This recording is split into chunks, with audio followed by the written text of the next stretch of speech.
इस लेक्चर में हम डिस्कस करेंगे आर्मस्ट्रॉन्ग नंबर का लॉजिक।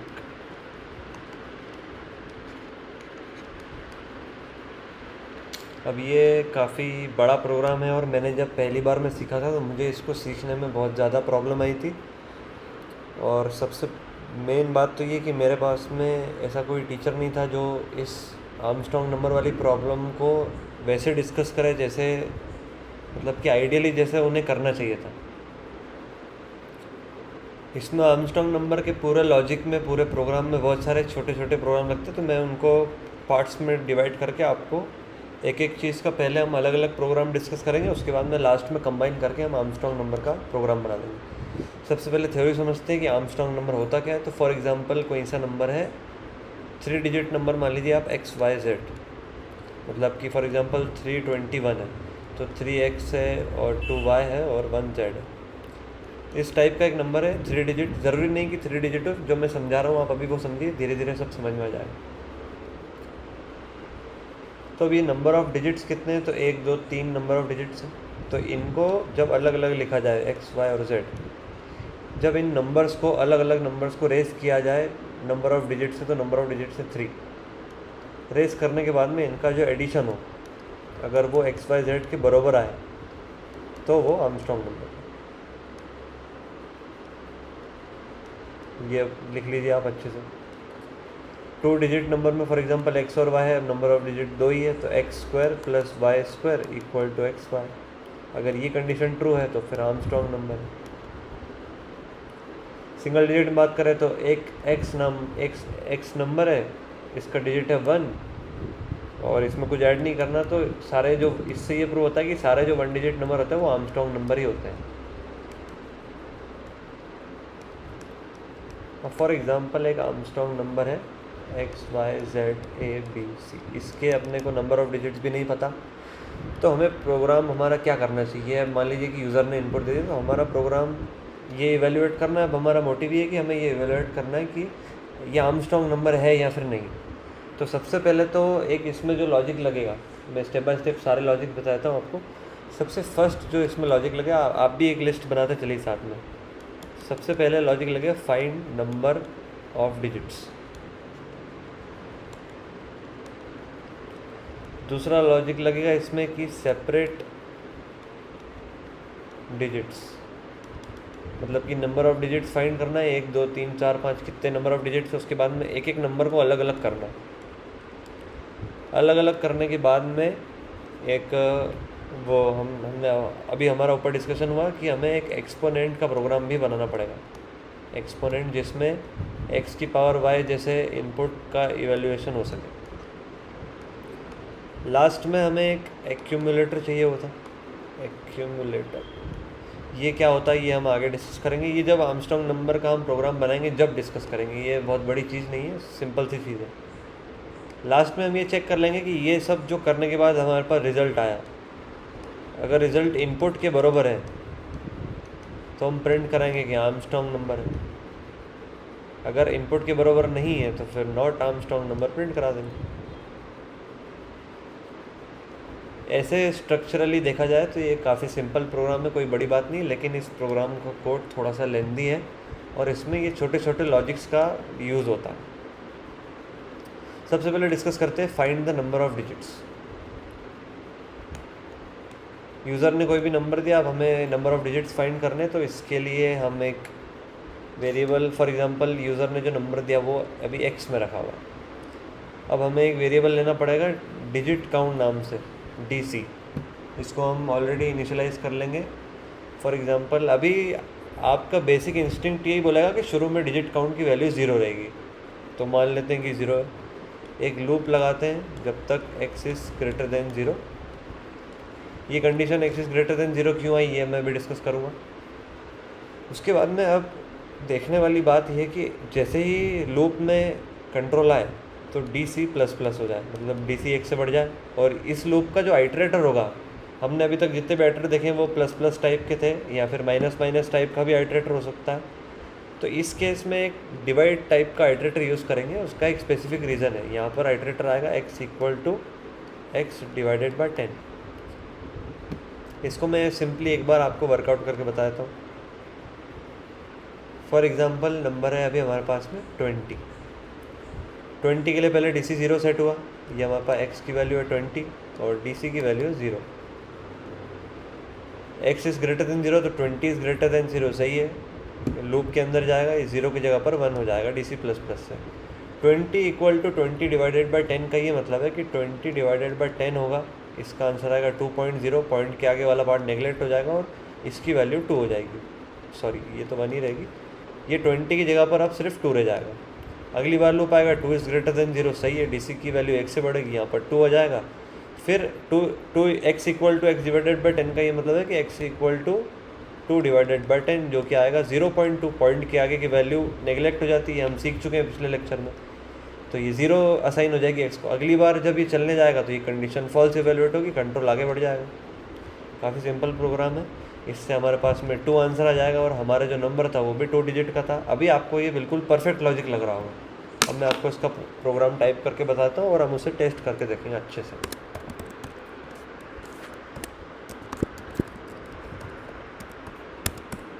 सबसे पहले मैं लिस्ट शो कर देता हूँ आपको, पुराना हमारे पास में पुरानी फाइल्स है abcd.c और a.out, इनको हम rm कमांड से रिमूव कर देते हैं। अब लिस्ट देखेंगे तो अभी आपको ये नहीं दिखेंगे, नई फाइल बनाते हैं abcd.c, ओपन करते हैं abcd.c को। ओपन करने के बाद में सबसे पहले हेडर फाइल इंक्लूड करेंगे, नेक्स्ट से मेन फंक्शन, एक हम इनपुट के लिए x ले लेंगे और एक डिजिट काउंट के लिए वेरिएबल लेंगे, हमारा डिस्कशन हुआ अभी। उसके बाद में अब हम एक वेरिएबल और लेंगे num, इस num की क्या रिक्वायरमेंट है ये समझते हैं। मान लीजिए हमें एक बहुत अच्छा यूज़र इंटरफेस बनाना है और अब हम यहाँ पर वैल्यू प्रिंट कराएंगे कि printf number of digits in %d इस %d। हम इनको रिप्लेस करने के लिए वैल्यूज चाहिए तो अब हम यहाँ पर x लिख देंगे और यहाँ पर DC लिख देंगे, तो DC की वैल्यू तो सही छपेगी, लेकिन जो x की जगह पर छपेगा अब इस बार वो 0 छप जाएगा क्योंकि x की वैल्यू अभी 0 है। इसलिए ओरिजिनल को बचाने के लिए हम यहाँ पर रख देंगे num इक्वल टू x और फिर ये लूप हम num के लिए चलाएंगे।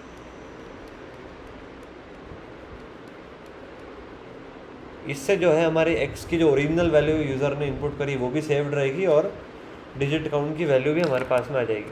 तो इसलिए हम पहले, अब सबसे पहले यूज़र से नंबर इनपुट कराना पड़ेगा कोई भी काम करने से पहले। नंबर इनपुट करवाने के बाद में हम नम को x की वैल्यू असाइन कर देंगे और फिर नम इक्वल टू x। अब DC को हम 0 असाइन कर देते हैं। अभी तक हमारा यही डिसाइड हुआ है कि DC को 0 असाइन करेंगे। अब एक लूप लगेगा x इज़ ग्रेटर देन 0। इस लूप के अंदर एक स्टेटमेंट होगा DC प्लस प्लस और दूसरा स्टेटमेंट होगा num equal to num divided by 10। काफ़ी अभी तक ये प्रोग्राम काफ़ी सिंपल है। लास्ट में हम प्रिंट करा देंगे as decided the number of digits in %d is %d और कायम में नंबर से हमारे x में DC।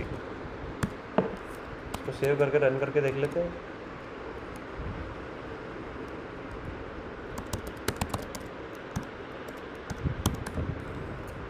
बिल्कुल परफेक्टली ये प्रोग्राम कंपाइल हो चुका है। रन करते टाइम एंटर नंबर। अब हम यहाँ पर 20 की जगह 25 डालते हैं। 25 पे भी सेम आउटपुट आना चाहिए, तो 25 पे भी number of digits in 25 is 2 आना चाहिए। सॉरी मैंने कुछ गलती करी है। ये देखिए आप, अगर यहाँ पर कंट्रोल रुक गया है इसका मतलब कि इनफाइनाइट लूप चल रहा है। इनफाइनाइट लूप कैसे चल रहा है, तो यहाँ पर मैंने गलती करी कि एक कंडीशन में x लिया है और आइटरेटर में नम यूज़ करा, तो ये लूप कभी ख़त्म ही नहीं होगा। उसके लिए यहाँ पर भी नम आएगा। इसको सेव करेंगे एक बार, इसको टर्मिनेट करना पड़ेगा। gcc abcd.c a.out enter number 25, number of digits in 25 is 2। बिल्कुल परफेक्ट प्रोग्राम है। इसको एक और बार रन करेंगे 367 के लिए, तो अब number of digits in 367 is 3 number of digit है। एक और बार रन करेंगे 4 5 6 7 8 के लिए, इसमें 5 आना चाहिए तो 5 आ गया। बिल्कुल बढ़िया प्रोग्राम है, लेकिन इस प्रोग्राम में एक प्रॉब्लम है। उस प्रॉब्लम को डिस्कस करते हैं जल्दी से। फॉर एग्जांपल अब हमने नंबर दिया इन्हें, एक 1 डिजिट नंबर पास किया 5 में हम जैसे ही एंटर करेंगे तो number of digits in 5 is 1। बिल्कुल बढ़िया है, कोई समस्या नहीं है। अब 1 नंबर, अब हम इसको नंबर पास करेंगे 0।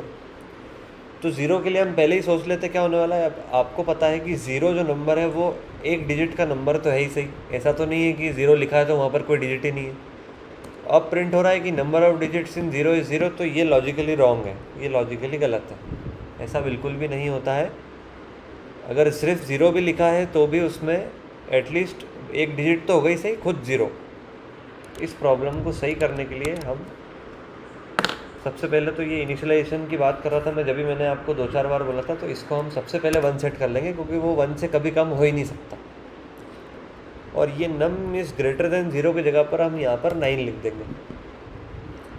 इससे हमारा जो प्रोग्राम है अब बिल्कुल परफेक्ट बन चुका है। इसको आपको, आपका आज का ऑब्जेक्टिव यही कि आपको ये वाला प्रोग्राम लिखना है डिजिट काउंट का कॉपी में। इसको वर्कआउट करके देखना है अलग अलग टेस्ट केसेस के लिए। आपको 0 लेना है, फिर एक 1 डिजिट नंबर लेना है, फिर एक 2 डिजिट नंबर लेना है, एक 3 डिजिट नंबर लेना है x की जगह पर, और सबके लिए इस प्रोग्राम को वर्कआउट करके देखना है। या तो आप ये सेशन ख़त्म होने के बाद कर सकते हैं, या फिर आई रिकमेंड कि आप ये वीडियो पॉज करके अभी ये जो मैं बता रहा हूँ ये वर्कआउट करके देख लें हर एक टेस्ट केस के लिए। ये जो हमने चेंज किया ना, इससे हमारा प्रोग्राम बिल्कुल एरर फ्री हो गया। पहले ये एरर था कि हम 0 डाल रहे थे तो नंबर ऑफ डिजिट भी 0 आ रहे थे, लेकिन ऐसा हो ही नहीं सकता। आई होप आपको ये वाली बात अच्छे से समझ आई, और ये बहुत ही सिंपल सा लॉजिक है, ये आपको समझ में आ जाना चाहिए अच्छे से। अब हम अगला लॉजिक डिस्कस करते हैं। अगला लॉजिक था हमारे पास में अभी एक लॉजिक अच्छे से डिस्कस हो चुका है। अगला लॉजिक डिस्कस करते हैं। अगले लॉजिक में हमें डिजिट्स को सेपरेट करना है।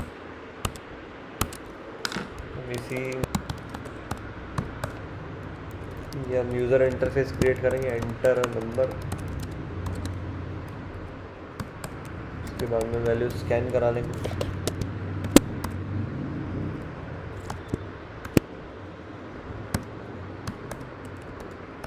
नम में हमने x की वैल्यू ले ली। अब while num is greater than 0,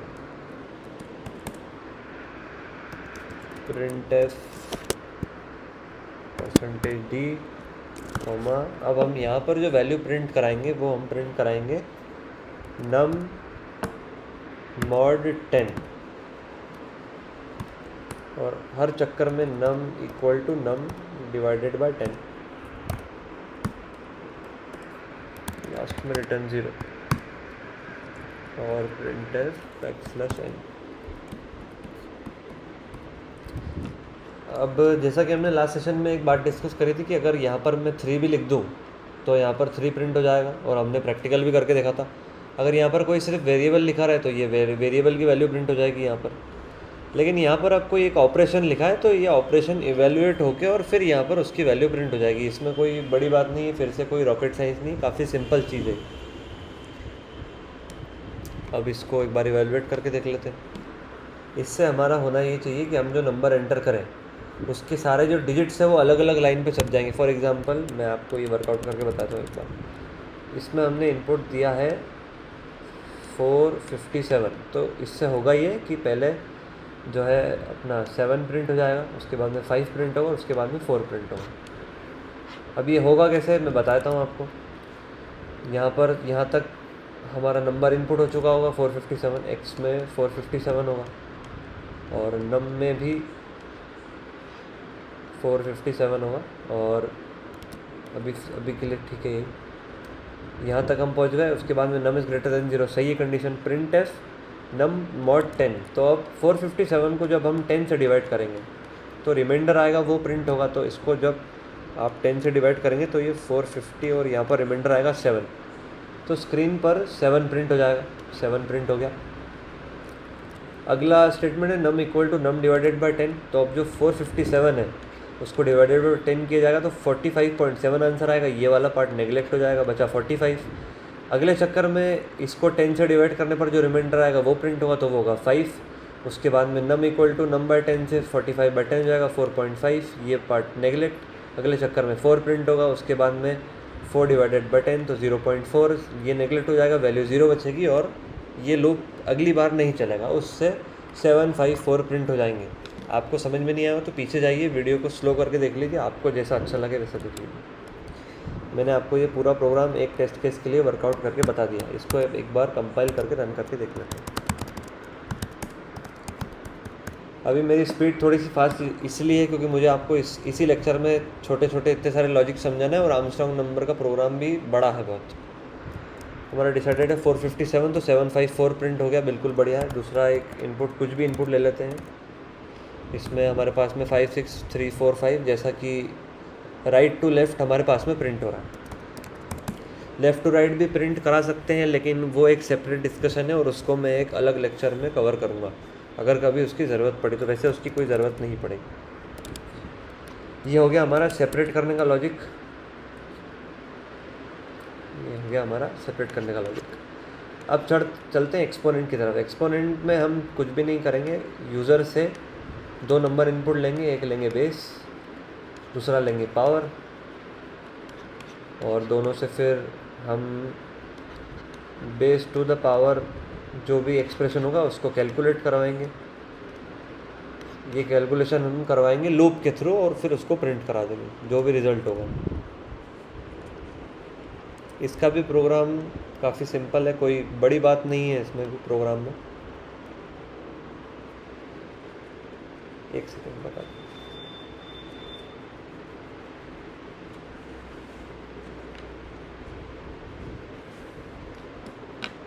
इस वाले प्रोग्राम में हम सबसे पहले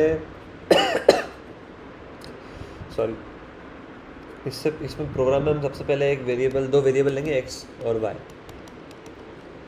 दोनों को शुरू में 1 असाइन करवाएंगे, वाइल फिर ये लूप चलवाएंगे हम 1 से लेके जो भी पावर यूज़र ने इनपुट करी होगी वहाँ तक, तो y। उसके बाद में यहाँ पर हम जो अंदर ऑपरेशन करेंगे वो करेंगे x = x और इसको हम बेस से मल्टीप्लाई करेंगे हर बार, और हर बार में हम y++ कर देंगे। और ये मतलब कि जब तक करेंगे उसको खुद से मल्टीप्लाई जब तक करेंगे जब तक कि हमारा y = पावर नहीं हो जाता।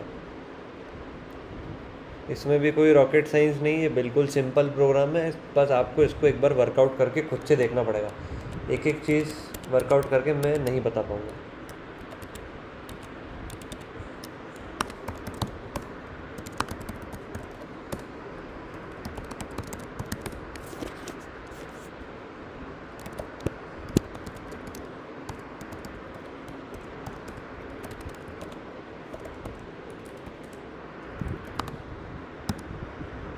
वाई और एक हम लेंगे बेस और एक हम लेंगे पावर।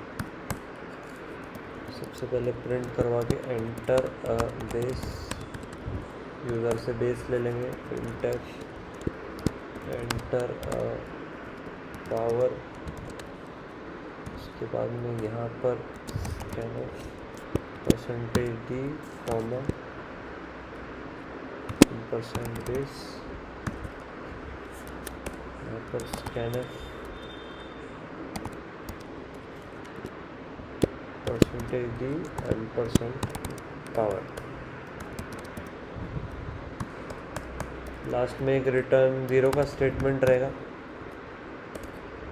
यहाँ पर एज डिसाइडेड x = 1, y = 1। ये लूप हमें चलाना है पावर टाइम्स, तो y <= पावर। सबसे पहले मैं इसमें आइटरेटर लिखूँगा ताकि ये लूप इनफाइनाइट ना हो जाए। उसके बाद में इसका जो प्राइमरी स्टेटमेंट था वो था x = x × बेस। लास्ट में हम प्रिंट करा लेंगे value %d raised to %d is %d \n। पहले आएगा बेस, फिर आएगा पावर और फिर आएगा x जो कि कैलकुलेटेड।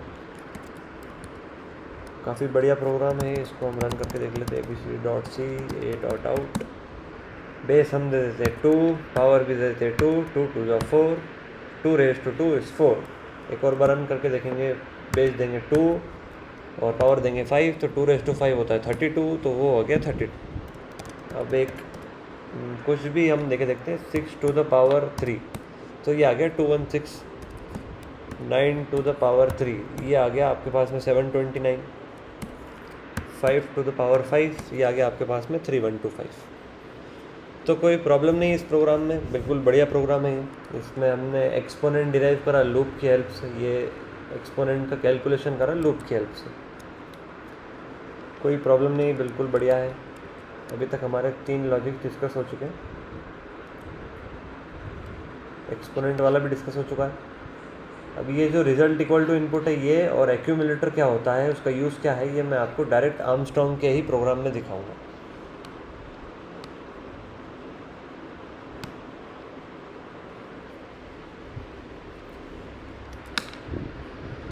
सबसे पहले मैं आपको आर्मस्ट्रॉन्ग वाले लॉजिक का एक ब्लूप्रिंट बताता हूँ, मतलब कि थोड़ा बहुत ऊपर से समझाने की कोशिश करता हूँ, बाकी हम डायरेक्ट कोड से और ड्राई रन करके ही सीख लेंगे। सबसे पहले हमें यूज़र से इनपुट लेना है, उसके लिए जो printf scanf यूज़र इंटरफेस वाले स्टेटमेंट्स हम यूज़ करेंगे वो हम स्टेटमेंट्स यूज़ कर लेंगे बिना किसी प्रॉब्लम के। उसके बाद में वही num is equal to x, dc equal to 1, while num greater than 9, इसमें हम dc प्लस प्लस, ये हम अभी थोड़ी देर पहले डिस्कस किया, num equal to num divided by 10, इससे हमारे पास में डिजिट काउंट आ जाएगा। अगले इसके जस्ट बाद हम डिजिट काउंट की जो वैल्यू है वो EXP एक्सपोनेंट नाम के वो हम पावर नाम के वेरिएबल को असाइन कराते हैं, पावर इक्वल टू DC, क्योंकि वही जो जितने नंबर ऑफ डिजिट रहेंगे वही पावर रहती है। एक्यूमुलेटर जो लेंगे हम इसमें K नाम से ले लेंगे और उसकी वैल्यू पहले 0 रख देंगे। एक्यूमुलेटर का यूज़ मैं आपको साथ ही में बताया था आगे बढ़ते बढ़ते प्रोग्राम में।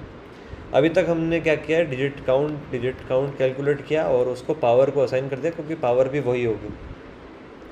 उसके बाद में हम वापस से num equal to x assign करके वापस में num में जो पूरी वैल्यू x की ओरिजिनल यूज़र इनपुट करी थी वो वाली आ जाएगी, और एक लूप स्टार्ट करेंगे वाइल num ग्रेटर देन 0। ये जो लूप रहेगा इसमें सबसे पहले हम जो फर्स्ट डिजिट रहेगा 4, 5, 6, 7 में जो हमें फर्स्ट डिजिट चाहिए ये वाला, तो ये हमारे पास में आएगा इस स्टेटमेंट से d इक्वल टू num %10। मतलब कि d नाम का कोई भी हम वेरिएबल ले लेंगे, वेरिएबल का नाम मैटर कुछ नहीं करता, सिर्फ उसका पर्टिकुलर काम मैटर करता है कि वो किस काम आ रहा है। d में हमने सबसे फर्स्ट डिजिट की वैल्यू ले ली और फिर उसके ही नेक्स्ट स्टेटमेंट में हम इसको बेस डिक्लेयर कर देंगे, बेस इक्वल टू d। अब देखिए हमारे पास में बेस आ चुका है, हमारे पास में पावर डिजिट काउंट से ऑलरेडी आ चुकी है पहले ही प्रोग्राम में। तो अब हम हमारा एक्सपोनेंट वाला जो लॉजिक है वो रन करेंगे, तो हम एक्सपोनेंट में जो हमने x इक्वल टू 1 और y इक्वल टू 1 लिए थे, तो इस पर्टिकुलर में हम उनको ऐसे स्टेटमेंट ले लेते हैं कि एक, अभी तक हमने x और y का यूज़ नहीं किया है शायद प्रोग्राम में, हमने x और y का यूज़ अभी तक नहीं किया। x में ओरिजिनल वैल्यू, इसलिए हम x और y का वैल्यू का x और y नाम की वेरिएबल्स का यूज़ नहीं कर सकते। अब हम एक y नाम की वेरिएबल का यूज़ कर लेते हैं, y को हम 1 असाइन कराते हैं, और हमने ये डिस्कस किया हुआ कि ये लूप उतनी बार चलता है जितनी बार पावर हो। ये जस्ट अभी डिस्कस किया हमने, और इसके आइटरेटर रहता y प्लस प्लस, और यहाँ पर हम जो यूज़ करेंगे वो होगा result equal to result star base. यहाँ पर x इक्वल टू 1 के साथ में रिज़ल्ट इक्वल टू 1 भी सेट कर देंगे। ये रिज़ल्ट पिछले वाले प्रोग्राम के हिसाब से वो x है, x में यहाँ पर इसलिए नहीं लिख रहा हूँ क्योंकि उसमें यूज़र इनपुट वैल्यू रखी हुई इसी प्रोग्राम के अंदर, तो इसलिए हम उस x को यूज़ में नहीं ले सकते। अब ये लूप जितनी भी बार चलेगा, तो फॉर एग्जांपल हमारा नंबर है 457, पहले 7 आना चाहिए यहाँ पर बेस में, 7 के लिए वो जैसे for example number of digit 3 है, तो इससे यहाँ तक पे हमने ये एक्सपोनेंट कैलकुलेट किया। सबसे पहले हमने पावर सेट की 3, बेस निकाला 7 की पावर 3 इवेलुएट कर दी अभी यहाँ तक। अब हमारा ऑब्जेक्टिव है कि हमें +5 की पावर 3 भी करना है, +4 की पावर 3 भी करना है। तो ये करने के लिए हमें इसको सब कुछ सेव करने के लिए एक्यूमुलेटर लगेगा, एक्यूमुलेटर। तो लूप में जब भी कंट्रोल ये चीज़ कैलकुलेट कर लेगा, अभी हमने k इक्वल टू 0 सेट कर दिए, यहाँ पर हम हर बार लिख देंगे k equal to k plus result. तो जब पहली बार ये लूप चलेगा तो 0 इक्वल टू 0 प्लस 7 क्यूब। अगली बार जब ये चलेगा तो 7 क्यूब प्लस 5 क्यूब हो जाएगा। अगली बार जब चलेगा तो 7 cube plus 5 cube plus 4 cube. तो ये हमारे पास में के में जो के नाम का एक्यूमुलेटर है जो चीज़ों को जमा कर रहा है एक एक करके। जब भी ये लूप चलेगा हर बार, एक बार 7 के लिए, एक बार 5 के लिए, एक बार 4 के लिए, जब जब ये वाला कैलकुलेशन परफॉर्म हो जाएगा उसके बाद में हमें सबको ऐड करना होता है। तो हम अलग से ऐड नहीं कर सकते, ना ही हम उतने वेरिएबल्स ले सकते, क्योंकि हमें पता नहीं कि यूज़र कितने डिजिट्स का नंबर देने वाला है। इसलिए हमें इस प्रोसेस को डायनेमिक रखना पड़ेगा, रिक्वायरमेंट के हिसाब से रखना पड़ेगा। इसलिए हम इस एक्यूमुलेटर वाले कॉन्सेप्ट का यूज़ करते हैं। अगर आपको समझ नहीं आया तो पीछे जाके वापस देख लीजिए। एक लास्ट बार बता देता हूँ। फॉर एग्जांपल नंबर है 367, हमने डिजिट काउंट निकाला 3, बेस सबसे पहले हमने 7 को माना, 7 की पावर 3 कैलकुलेट किया, उसको एक्यूमुलेटर में रख दिया। अगले चक्कर में 6 को बेस बनाया, 6 की पावर 3 कैलकुलेट की, उसको एक्यूमुलेटर में ऐड कर दिया, 7 क्यूब प्लस 6 क्यूब कर दिया। अगले चक्कर में 3 की पावर 3 कैलकुलेट किया और उसको यहाँ पर ऐड कर दिया। अब ये k equal to k plus. अब ये वाला जो लूप है सबसे बड़ा वाला जो बाहर वाला, अब इसमें देखो लूप के अंदर एक और लूप है। ये वाला जो है हमारे पास में ये फर्स्ट लूप है, ये सेकंड लूप है। लूप के अंदर एक और लूप यूज़ हो रहा है। थोड़ा सा मुझे लगता है आपको कॉम्प्लेक्स लग रहा होगा, ये थोड़ा सा बड़ा प्रोग्राम है, लेकिन अच्छे से लिखेंगे, वर्कआउट करेंगे तो इवेंचुअली आपको ये समझ आ ही जाएगा। इसमें कोई बड़ी बात नहीं, बिल्कुल सिंपल प्रोग्राम है। या फिर हो सकता है अगर आपको अभी ये बहुत ज़्यादा ही डिफ़िकल्ट लग रहा है तो आप जैसे जैसे धीरे धीरे अपना लेवल बढ़ाएंगे तो एक ऐसा टाइम आएगा, मेरे साथ भी ऐसा ही हुआ था। मेरे साथ भी 1 या 2 महीने बाद ऐसा एक टाइम आया था जब मुझे ये जो पर्टिकुलर प्रोग्राम है ये बिल्कुल सिंपल लगने लगा था। हम डिस्कस कर रहे थे आइटरेटर के बारे में, तो इस वाले लूप का आइटरेटर यहाँ पर है, और जो बड़ा वाला लूप चल रहा है नम इज़ ग्रेटर देन 0, इसके लिए भी एक आइटरेटर लगेगा। इसके लिए आइटरेटर हम यूज़ करेंगे num equal to num divided by 10, तभी ये एक एक करके आएंगे। ये वो सेपरेशन वाला लॉजिक हो गया जो हमने सेकंड नंबर पे डिस्कस किया था। अगर आप समझ रहे होंगे तो ये वही सारे लॉजिक्स है, सिर्फ इस बार ये सारे लॉजिक्स एक साथ में लिखे हुए हैं, कोई बड़ी बात नहीं है इसमें। वो तीनों लॉजिक्स काफ़ी सिंपल है। लास्ट में ये सब कुछ हो जाने के बाद हम चेक कर लेंगे इफ़ जो एक्यूमुलेटर है हमारा k इक्वल टू x जो कि यूज़र से इनपुट था, अगर दोनों बराबर है तो प्रिंट करा देंगे आर्मस्ट्रॉन्ग नंबर, या फिर प्रिंट करा देंगे नॉट आर्मस्ट्रॉन्ग नंबर। अब इस पर्टिकुलर स्टेज पे मैं आपसे एक चीज़ शेयर करता हूँ, काफ़ी छोटी सी चीज़ है लेकिन आपको पता होना चाहिए। मैं जब भी ये लेक्चर्स बनाता हूँ, ये वीडियोस बनाता हूँ तो वन शॉट बनाता हूँ। आपने देखे होंगे सारे मेरे वीडियोस आधे घंटे के कंटिन्यूस वीडियोस रहते हैं। इसमें कोई किसी भी टाइप की एडिटिंग नहीं होती, किसी भी टाइप का ब्रेक नहीं होता, सारे कंटिन्यूस होते हैं। दूसरी बात, ना ही मैं ये लेक्चर बनाते टाइम कभी किसी चीज़ से रेफरेंस लेता हूँ, कभी इंटरनेट से रेफरेंस नहीं लेता। मेरा फ़ोन लेक्चर बनाते टाइम साइड में साइलेंट रखा हुआ रहता है। मेरे हाथ में कोई कॉपी या कोई पेपर नहीं रहता जिसमें मैं देख के ये सारा कुछ पढ़ा रहा हूँ। मैं सिर्फ लेक्चर बनाने से पहले एक बार रिवाइज़ करता हूँ, डायरेक्ट लेक्चर बनाने लग जाता हूँ। तो आपके साथ भी ऐसा ही होना चाहिए। कभी अगर आपको ऐसा ज़रूरत पड़े कि किसी को इस सब में से कुछ समझाना पड़े तो आप डायरेक्टली समझा सके बिना किसी हेसिटेशन के। थोड़ा सा टाइम ज़रूर लगेगा कॉन्फिडेंस आने में, लेकिन इवेंचुअली आप वहाँ तक पहुँच जाएंगे और आपको काफ़ी कुछ समझ में आ जाएगा। और मैं आपको एक चीज़ स्पेसिफाई कर देता हूँ कि ये जो चीज़ें हम अभी पढ़ रहे हैं ये सिर्फ स्टार्टिंग है। आगे जाके ऐसे ऐसे लॉजिक्स आने वाले हैं, ग्राफ्स आने वाले हैं, ट्रीज़ आने वाले हैं, जिसमें बिल्कुल जो बिगिनर अगर देख ले इनके कोड्स को तो बिल्कुल दिमाग ही ख़राब हो जाए उसका। ये पूरे आर्मस्ट्रॉन्ग नंबर के लॉजिक को हम टाइप करके कंपाइल करके टेस्ट केस से रन करके देखेंगे, उसके बाद में इस सेशन को एंड कर देंगे।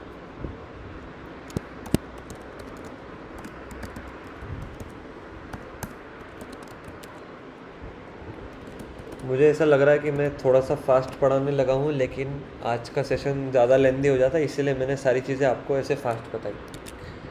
हम डिस्कस कर लेते हैं पहले वेरिएबल्स कौन कौन से लगेंगे। तो एक x लगेगा, एक k लगेगा, x लगेगा और एक k नाम का एक्यूमुलेटर लगा। उसके बाद में एक नम नाम का वेरिएबल लगा था। उसके बाद में एक हमें पावर लगा। उसके बाद में एक हमें रिज़ल्ट लगा। k हो गया, x हो गया, नम हो गया, k हो गया, रिज़ल्ट हो गया, y हो गया, रिज़ल्ट हो गया। एक बेस नाम का लगा था, बेस नाम का वेरिएबल लगा। उसके बाद में बेस के बाद में नम हो गया, एक डी नाम का भी वेरिएबल लगा था, सिर्फ उस पर्टिकुलर डिजिट को स्टोर करने के लिए। या फिर हम ऐसा कर सकते हैं कि इस पर्टिकुलर चीज़ में हम डायरेक्टली बेस को ये असाइन करा सकते हैं, ये डी का झंझट हटा देते हैं, base equal to num percentage 10 directly ऐसा लिख लेंगे तो डी का कोई काम नहीं है, डी ज़रूरी नहीं लेना। डी सिर्फ वो समझाते टाइम मैंने एक्स्ट्रा ले लिया था। वाई नहीं लिया हमने, एक वाई लेंगे जो लूप चलता है जिससे, ये वाला फॉर एग्जांपल, ये वाला जो लूप काम करेगा, ये इस लूप को चलाने के लिए एक वाई लगा था। बस देखते हैं अभी इतने पे अगर काम नहीं हुआ तो एक एक्स्ट्रा भी ले लेंगे। और ये एक बेसिक रूल है कि कोई भी सी प्रोग्राम लिखने से पहले सबसे पहले आपको वेरिएबल्स डिक्लेयर करना ज़रूरी है। अगर बाद में भी करते हैं तो कंपाइलर एरर नहीं देगा, लेकिन ये लेटेस्ट वर्जन्स ऑफ कंपाइलर है जो एरर नहीं देते हैं। अगर आप किसी इंटरव्यू में जाते हैं, किसी पुराने सिस्टम पे बैठते तो आपको शुरू में ही सारे वेरिएबल्स को डिक्लेयर करना ज़रूरी है।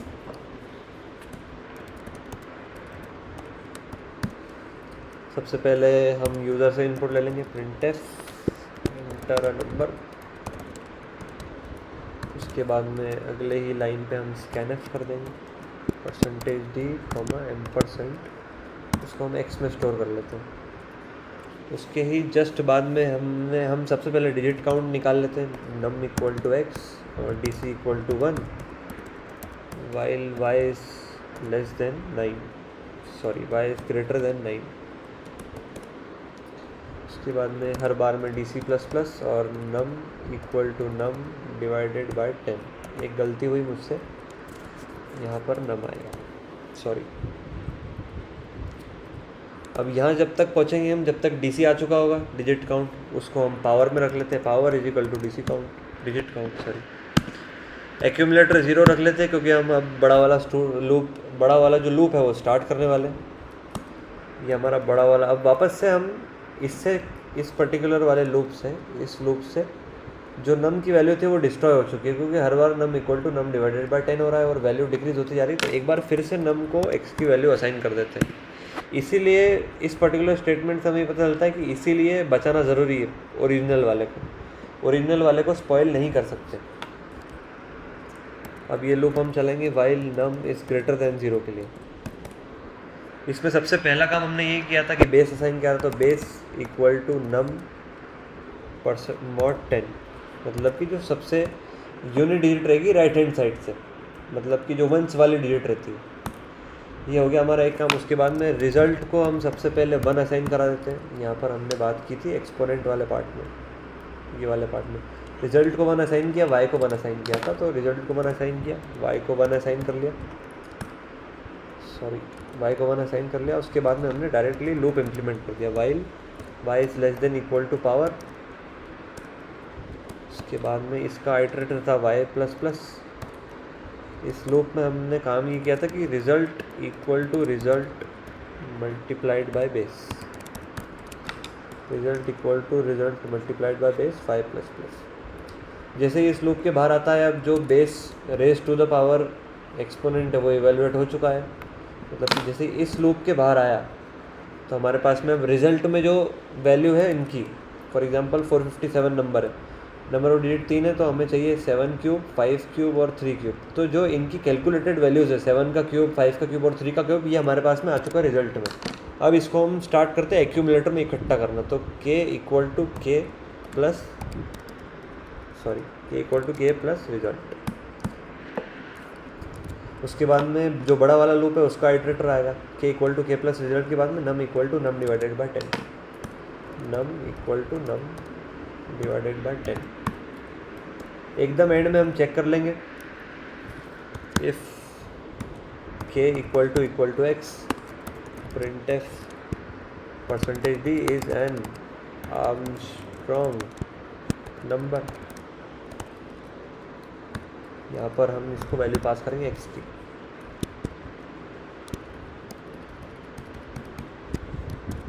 उसके बाद में else % is not an Armstrong number, इसको सेव कर लेते हैं। अब टाइम आ गया टेस्टिंग का।